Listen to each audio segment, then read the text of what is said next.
Dong Padilla tiniyak na matatapos ang Bagasbas Hotel at Convention Center pagkaantala hindi dahil sa politika.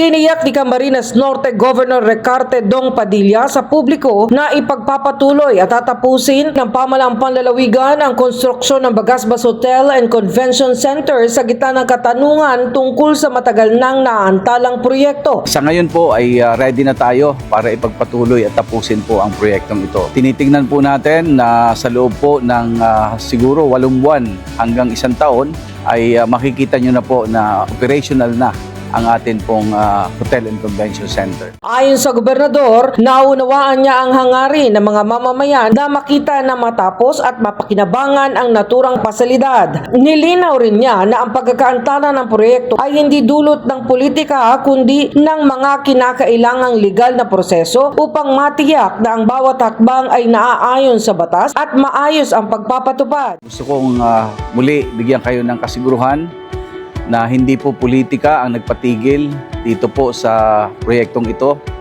Bagkos ito po ay isang proseso na kung saan iniiwasan natin yung mga teknikalidad na kung saan ay pwedeng maging ugat ng mas malaking usapin legal sa atin pong provincial government.